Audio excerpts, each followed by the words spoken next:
My name's Mark Mullins.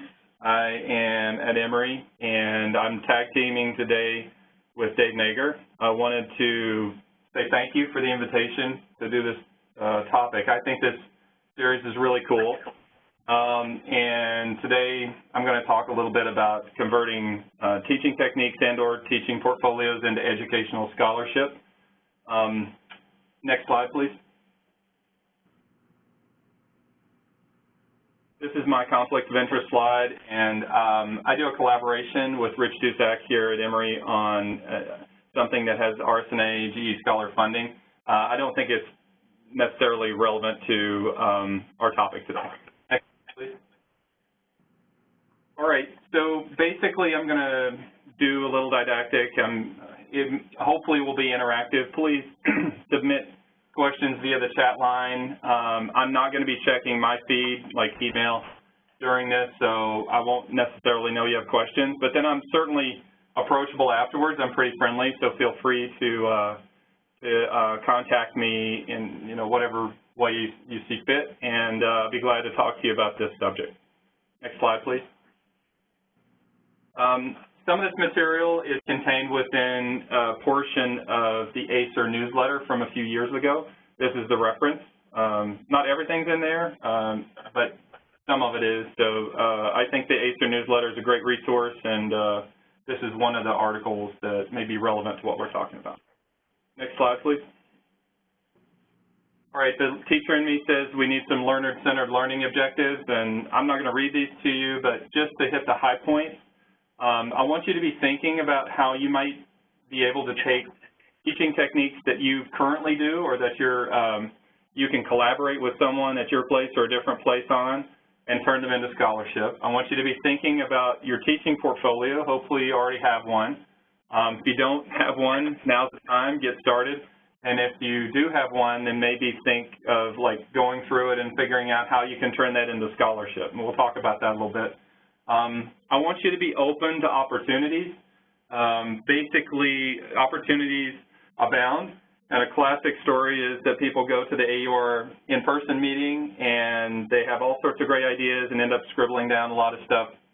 It's important to follow through on it, and it's important to recognize those opportunities that are all around you. And today, Dave and I are going to give some examples that hopefully show how you might be able to do that as well. And then finally, I want you to have sort of a personal plan on how you might optimize your approach to this. It's important to be strategic about this. It's entirely appropriate that you should be thinking about how to get promoted in your system. So, and basically, hopefully, you are really focused on that idea, and you'll be hopefully the primary person to sort of drive that process. Next slide, please. All right, so I have a few assumptions. I assume you're all interested in, and this is little a academic radiology. Hopefully you're interested in succeeding in this, and hopefully you have or will think about how you'd like your career to move forward. We'll talk about that a little bit. And then I like this quote, not to be self-aggrandizing, but I like this quote that I like to use.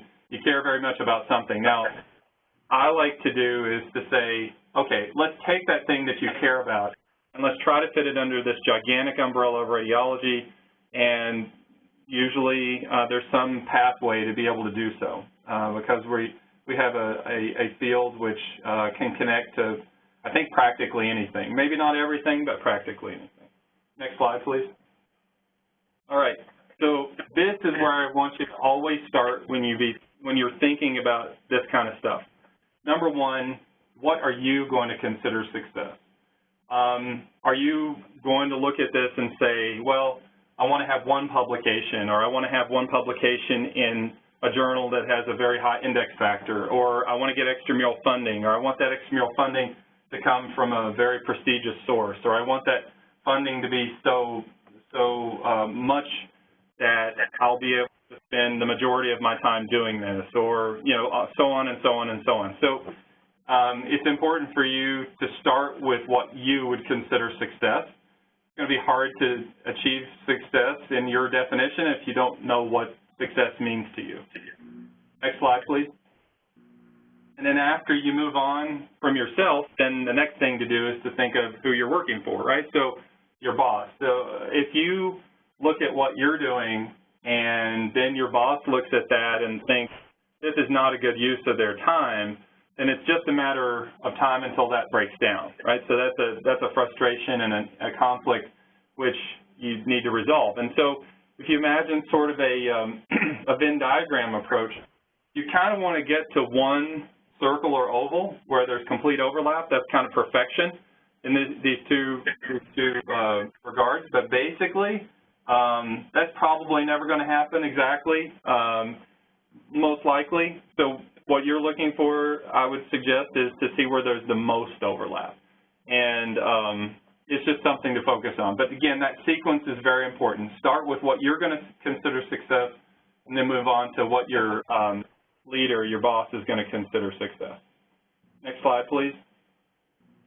All right, so let's jump into the meat of this, right? So first of all, you want to think about teaching innovations or development.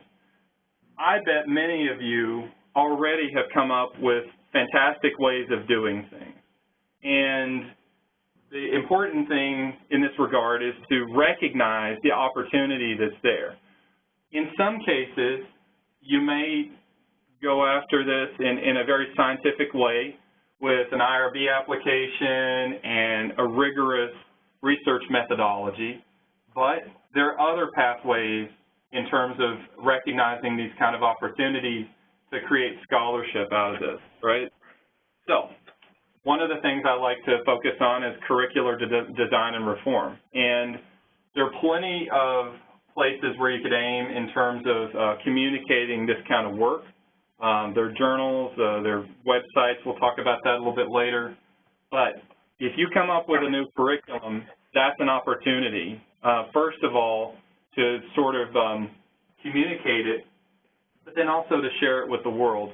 And one of the aspects of scholarship that I think is really important, and this is not my definition, but I picked it up, you know, from many sources in terms of definition, is the idea of sharing it with the greater community, right? So that's one of the focal points of scholarship.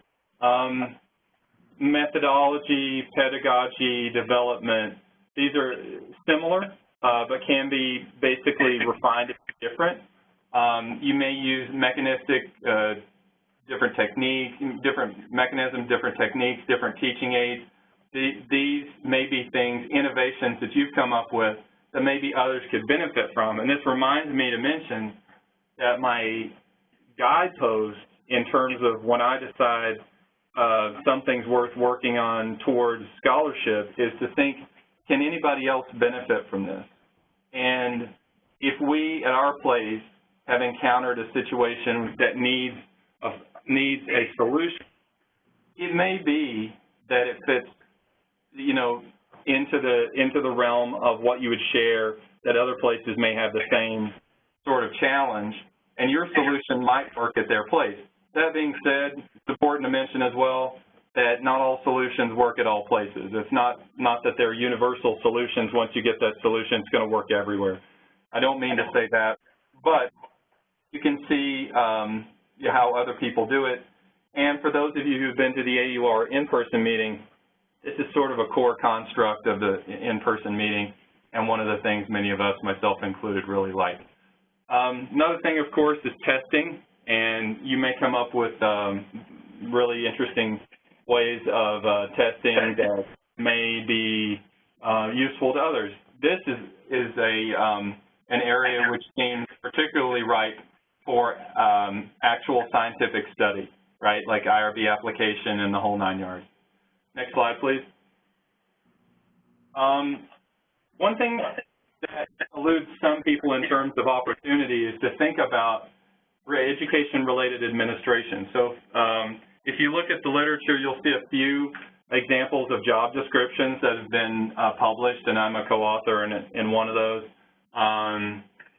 You know, before I got involved in that, it wasn't exactly, I didn't necessarily see that as something as an opportunity, even though I'm usually pretty in touch with these opportunities. But then once it started to sort of become apparent, it made a lot of sense, right? Because you don't want to have to recreate the wheel every time that you come upon the idea of, like, what is it that this job entails, especially if it's a relatively new job.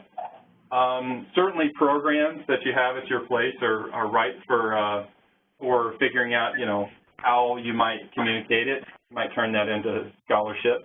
And then, of course, leadership. There are different aspects to leadership, and there are many different publications in our field in the different journals and also online about aspects of leadership. And don't forget education-related side, like things that are related to education as well. So those are possible. A few years ago, Jim Provenzali was splitting time between us and Duke, and when he was here, I remember him saying that if he looks for an answer to a question and he can't find an answer, then there's an opportunity. And I've taken that to heart. And so if you go out there and you think, is there some good resource around, say, advising or mentoring radiology residents? And if it's not there, you think, I think we do a pretty good job of that. You might think, okay, well, how do I turn that into scholarship? Next slide, please. All right, so switching gears a little bit, talking about teaching portfolios in particular. Again, hopefully you have one. If you don't, you know, now's the time. Each place is going to have a particular type of teaching portfolio, or they typically do anyway, have a particular type of teaching portfolio and have maybe a template for it. Just like in the CV, you want to make sure that you use the format for your place. If there's not one for your place, you may want to suggest that they get one, and in the meantime, there are plenty of templates out there, and most of us in this field are pretty friendly. Just approach someone, me or someone else, just say, hey, do you mind if you share your teaching portfolio with me? I just want to see how it's done. I would say that one of the areas that is the most ripe for development is the statement of teaching philosophy. And I think this is something that throws a lot of people for a loop when they first try to do their teaching portfolio or try to revise it. A little bit of a challenging situation for most of us, or let's just say a new experience going through it. So just something to focus on, and my hope is that someone will be inspired to do some scholarship around this for our field, because I think this would be useful. Of course, you know, what we're ultimately sort of looking at here is hopefully your CV and your teaching portfolio are places where they are records of what you've done in terms of your accomplishments, but it can be used ostensibly as a checklist. You can go through it line by line and figure out, is this something that I can turn into scholarship? For example, you know, one of the things people say about your CV is to go through, look at your abstracts and see, is there anything that hasn't been turned into a paper, or, you know, you tried and it didn't work out? Is there anything there that you could further develop? You've already done part of the work, kind of move on. It's the same sort of approach to the rest of your CV, including your teaching portfolio, right? You look at your teaching portfolio and go line through there and say, all right, well, I created a course from scratch. Is there some way in which I can share this or develop this into some sort of product, you know? And then, of course, as you see, some of those line items are included here. There are ways to look at the supervision and mentorship advising, like I was saying, and maybe see how you might turn that into educational scholarship. Assessment's another one. A classic challenge to an educator is trying to figure out how to do a good job of assessment, right? That's a challenging situation.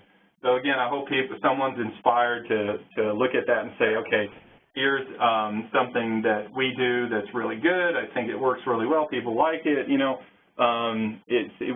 we're happy with it. There's some way to turn that into scholarship. Next slide, please. All right, again, more components here, and you just kind of go through it. Like you might look at the line item and say, you know, why is awards on here? How can you turn that into educational scholarship? Well, creation of new awards, right, to say, in this era of work-life balance, work-life integration, one of the things that people talk about is recognition. And you may have noticed in our field a proliferation of awards in the last few years. And I think this is one of those aspects that people look at and say, hey, I think this is a good thing, and it makes people feel better and you know, recognized and appreciated, and maybe is good for work-life balance, work-life integration, you know, those kind of things. Well, again, that's a ripe area for turning into educational scholarship. Another area which is typically challenging for people, I think, at the teaching portfolio level in the modern era is getting letters from previous trainees. Relatively new thing in my experience versus, say, you know, 10, 15, 20 years ago. Excuse me. So that's an area I think is ripe for development as well, you know, assessment and reflection, those kind of things. You may have created materials. That's a ripe opportunity for development as well. And, of course, improvement of teaching, one of the core aspects of our field. Next slide, please. All right. So how do you package it up? Well, of course, there's the possibility of doing actual science, and I think that's fantastic. I encourage everyone who sees an avenue for that to explore it. I think that's a great idea, like the full IRB application, research protocol, statistics, you know, that kind of thing. So I think there are kind of two things that I want you to take home from this kind of discussion. One is I want you to see the opportunities, and then ultimately I want you to produce something that's worthy of publication, like write something that's worthy of publication. Do a study that is worthy of publication, those kind of things. Now, moving on from that sort of level, a very common set of things that you might see from our field, or what you'll see on this slide and the rest of this slide and the next slide. In the classic construct, you know, how we do it type articles, and I've contributed to this literature, I'm sure many of you have as well, can be quite descriptive, but again, my tincture test, my goal is to look at that and say, can anybody else benefit from looking at our experience? And hopefully the answer is yes, and then that gives you an avenue. Sometimes some of these things are called white papers. I think there's an overlap in what some people define as white paper for the rest of the field. So I don't know exactly how people use it. Just when people say that, just ask them what they mean by that. Specifically, do they mean descriptive? Do they mean a position paper? They probably mean a lot of those things. But just trying to figure it out. Position papers, if you're involved with groups, there may be the opportunity for position papers, but of course, that kind of thing is going to be more challenging depending on the circumstances. Next slide, please. All right, and so another few ways to package things up, collaborations certainly may, I like collaborating with people, and I think there's an opportunity there to maybe give a little more of a boost to a manuscript or a product, because hopefully it shows maybe you could collaborate with multiple people in your institution. I mean, certainly that's good, and that looks better because it's not just like one person's assessment, but maybe multiple people. But then I think even better from my vantage point when it's between places, because then you can say, well, this looks like it's across multiple institutions. Maybe that carries more weight. I like it in that regard. Certainly, there are things you can pursue as individuals. You could pursue things through groups, and you know, just bring it up as ideas. Say, is this something we want to pursue? Review articles. You can even do review articles outside of clinical topics. Don't forget about that. There may be certain subjects that you want to take on, and you can do a rigorous version of a review as well.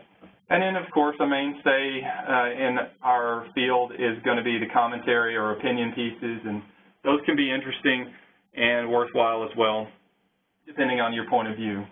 Next slide, please. What are some targets? Well, of course, you know, there are journals that you can look at, and you can look at Dave's publications. You can look at my publications. You could probably see some examples of some of the places we've chosen. It could be inside radiology. It could be outside of radiology. Generally speaking, index journals are going to carry more weight than not, And then, one of the ways I looked at that is that it's going to be discoverable. So people are going to be able to find it easier if they do a search. You're going to be able to find it a lot easier than not. So that's one of the reasons I think it's good. But, I'm not as focused on the impact factor of the journal. I just want to make sure that it gets into the field of view, so to speak, of the people I think that could benefit from it the most. Ultimately, I want to be useful, and when I try to produce one of these products, that's one of the things I'm focused on. Of course, websites, they can be useful and they can be discoverable in terms of, like, if you go to search for something, you might find the website, and that could be useful as well, and that can be, quite robust. And then in a much more grandiose way, books, and then, of course, there's several newsletters. And a very modern concept of these social media outlets. There's an increased focus these days in terms of that venue. So I think that's going to be a new target for some people as time goes on. And the next slide, please. All right, so I want to kind of take a moment to summarize at that point. Remember, if you have any questions, just send them in via the chat, or you can speak up when I start being quiet in a second. I think just to summarize, please look for the opportunities that are all around you. There are probably some really cool things, potentially quite useful things for others that you've done as an educator. To remind yourself of what those might be, look at your CV, look at your teaching portfolio, and think about the examples of things that you've seen presented. I heard several times at AUR people were inspired by seeing the work that others had done and presented there, either an oral presentation, posters, or they open up their favorite journals and look at what people have published, and they feel inspired to say, I think I can do something similar to this. I can do something, that is helpful and useful to others. And then ultimately, I want you to think, all right, I need to produce something that's worthy of publication, that's going to be useful to others, and have that focal point. All right, I'm going to be quiet there and see if there are any questions. All right, well, shall we move on then? All right, yeah, so if people have questions, please feel free to type them in the box. We can also have time at the end if people want to do them on the phone. So this is Dave Naeger. I am from UCSF. I'm tag teaming with Mark. Super happy to be here. I'm looking at the attending list. Thank you guys so much for joining. I see some familiar names, Andy, John, Maria, people that I haven't had a chance to meet yet. So it brings up a good point, which is, part of the beauty of AMSR and Acer is that we all get to know each other and support each other. So Mark and I put our email addresses here. Please feel free, if we can help you in any way, to email us or try to come meet us at AUR at any of the national meetings. So the intent here, right, this entire webinar was about taking the teaching that we all do in different settings, different learners, and finding ways to turn them into scholarship, right, actual published papers. So the way I thought I would do this second half, now that Mark gave us a really good framework, everything from your career goals to ways to package, is maybe to see if I can give you some examples. And I thought my idea would be that we could categorize them, because that's sort of how I think about it. Papers tend to fall in these patterns, and if I highlight the patterns, maybe then you'll see teaching you do perhaps falling into one of these patterns. So that'd be my first objective, to see if we can go over these categories with examples. And ultimately, the goal is to find ways to turn what you are doing in the teaching realm into papers. So that's where we're headed. So I thought we would do this entire thing with examples, now that we have the framework behind us. Now, one of the best things that you can do to figure out what ways I can turn my teaching into scholarship is to see what other people have done. And so Mark just gave this great example of seeing people at AUR or national meetings, but you can also check out what has been published. So actually, the last edition of Academic Radiology was the education issue. And this is 22 papers on education. And it actually runs the gamut. In fact, many of the examples I'm going to show are from this edition, just to show that, they're coming out all the time. So if you haven't done that, you can start checking out the education literature. You can start with this edition. There's actually an annual edition, so you can see prior ones. And there's education papers all the time. So it's a good way to see what is done. Okay? So let's see if we can go through some examples, and I'll tell you the categories that I have found projects sort of fall into. So we're going to use this as the example paper and then figure out the category. This paper was in the education edition, okay, and it's called Teaching Radiology Physics Interactively with Scientific Notebook Software. So what is the paper about? Because the title doesn't totally give it away. So they describe using these things called scientific notebooks. It's basically sort of like a programming language. It creates a document or a file, but it's a very interactive file. So it does have text, graphics, images, but also has some interactive components like calculators, or you can, change graphs in real time. So, I'm not a programmer, and nor am I a physics expert, but, it was an interesting paper from experts showing how they teach, okay? So in the paper, these are very interactive things they created, but in the paper, they gave some static examples. Here's a static example of a graph that's in there, or we taught this component, okay? And because it is interactive, they had links. And this is pretty common, actually, particularly ones that have, online or interactive components. So you could then link to their website and see the things. And sometimes people upload them to the journal, and the journal will actually host files. That's what they did in this case. Okay? So what is the category? This was basically a review paper or a how-to instructive paper. This was one of the ones that Mark listed as a possibility. And so the key here is that this is based off something that you do well, right? Nobody wants to publish something that you do mediumly. It's the things where you have particular expertise, or your institution with you at the helm are just doing a great job. And it can just be something you do well that everyone has to do, and you want to make sure you highlight best practices. The other thing is it could just be something that is sort of unique. And so that's what this one was. So presumably, these modules are well liked, and it's unique because not everybody teaches physics with these pre-programmed interactive modules. So, it could be unique or well, and actually the well is where you just simply do something common but very well is actually a very common paper, and you might not think so, but here is a good example. So this paper in radiographics, titled Writing Multiple Choice Questions for CME Activities of Self-Assessment. Writing multiple choice questions is one of those common things we do as an educator. All the time, for learners of all levels, we must be doing this. And this is a review article about how to do it well. Best practices. So this happens all the time. It's a great paper. You just need to summarize best practices. Okay, so that's category 1. Now, as Mark alluded to, this is actually a somewhat hard format to get accepted. Scientific formats that have data are easier. So where do we get these in? There are sometimes how I do it type articles. Okay? The education edition of Academic Radiology actually has this section, and there are 3 or 4 articles there this last June, and this was one of them. Some journals call these case studies, but it is still a publication. It could be a review article, but in that case, you need to review what other people do as well. It's not just what I do. We'll talk about this in a later category. But some people basically give a review or a how I do it article, but they turn it into a scientific one by doing some measurements. Okay? So it's now not a review article, but that's one way to get a sort of review article out there. So the best way to figure out if a journal will take this kind of paper is to see what has been published before. So again, I can't highlight enough, checking out Academic Radiology, look for the education papers, see what's out there.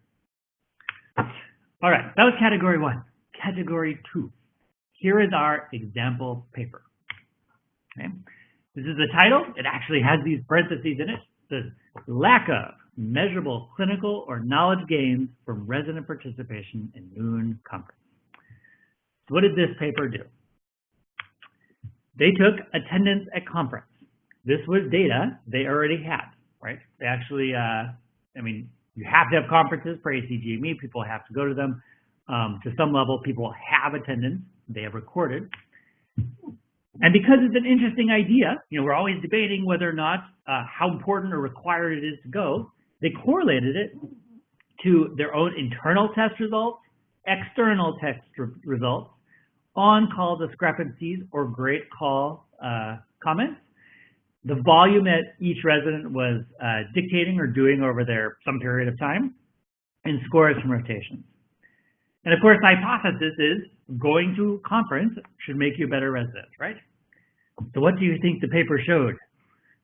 Do you have a guess? It is no correlation at all. So apparently it doesn't matter if they go to conference. Now, of course, thinking scientifically, there's all kinds of confounders. Perhaps the people who most need to go conference, the ones who go, and so it all washes out. So, we can debate the conclusion, but the point is, what kind of scholarship is this? And this is the category. It is analyzing existing teaching data. Okay? And I find that a certain category of papers are these. There's just data lying around that you have to get as an educator, and you find interesting ways of using it. So I thought I would just give one more example to cement this.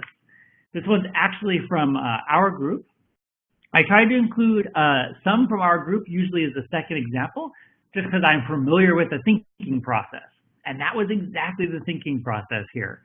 So this paper, I'll tell you a bit about it. It says, lecture evaluations by medical students, the concepts that correlate with scores. And the idea here was we had data already. Right? We actually, over some period of time, had over 3,000 comments from med students about hundreds of lectures that we have given in our program. And it's just all available. It's there to improve the program, but we still have it. So what we actually did was took all these concepts and parsed them into sort of discrete ideas. Okay? Try to find categories and say, was this comment about which category, positive and negative? And the idea then was to correlate to the score that the student then gave to the lecture, an overall score. We want to figure out which comments are most associated with the best lectures. So before I advance, would you like to take a guess, maybe guess in your head? The concept that was the most attached to the highest rated lectures, I thought it was going to be being entertaining or funny, but it was being interactive. So I thought that was very instructive. Interestingly, the next one was the fun or engaging, and the one after that was practical / important. So that was the category, though. Data that is available, and now it taught how important interactivity is. Okay? All right. Category 3. Here is the example paper. Okay. Introducing first-year medical students to radiology, implementation, and impact. So this paper, also in the education edition from this month, describes a 2-week course early in the first year of med school. Okay? It's called Foundations of Diagnostics and Therapeutics. Now this course is unique, right? There are not many med schools that start with people talking about diagnostics in part. So that is unique. Now what do they do in the course? They had seminars, online materials, flipped classroom. Now these things are not unique, right? People teach with flipped classroom. These have been published on before. But the setting is still unique. So what did they do? They actually assessed it. It was not just a how I do it paper. It actually had an assessment. In this case, it was surveys. Now in education research, this is the most common thing you could possibly do, right? But you do it because it says what people think. I mean, there's a reason we do it. I'll do it a lot. So that's not unique either. This is all about the setting. So what is the category here? It is doing an actual assessment, an actual evaluation of something that you do that is unique. So at your institution, what course do you have that's totally different? What method of teaching did you create or employ that's not done anywhere else? That can be publishable. And the interesting thing is that is the hook. That's what gets it into a journal. The data you collect doesn't have to be super out of this world or totally unique way of assessing. It's the intervention that is. So So I'll give you one other example, again, one from my group, just because I know what the thought process was. We actually created a designated teaching resident. This was years ago, and it was basically a way to hook in somebody who was really into education, and then we gave them various roles. And they're all ones that were helped and monitored, and ones that were appropriate for their level, and it had a dedicated name. So we assessed this. We assessed, does it increase the chance they go into a teaching career? How many things did they do during their time? And provided some data about the experience. Interestingly, other people have now published on this too. So, it's not actually that unique anymore. But, at the time it fairly was when we first did it. And so we published. All right, category 4. And this is the last one. Now, this one I actually had trouble finding good examples purely in the education literature on this. So there's only one, but I distinctly remember this thought process. So that's why I'm bringing this up, okay? So this is the paper. It's called The Effect of Teaching Search Strategies on Perceptual Performance. So what was in this paper? I only have one example in this category.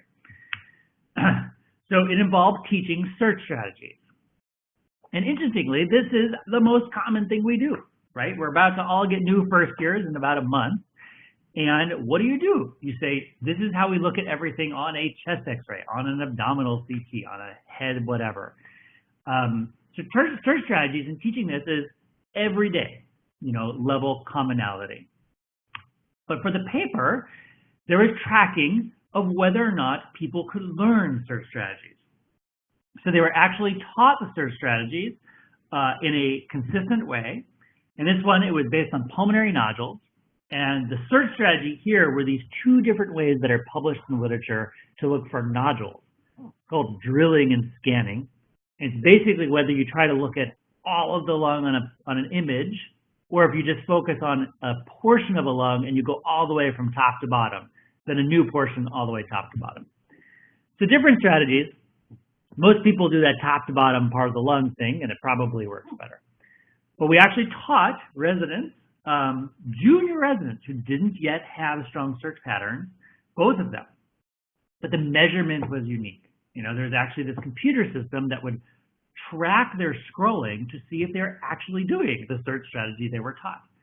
And then we actually could measure whether or not they found pulmonary nodules doing it.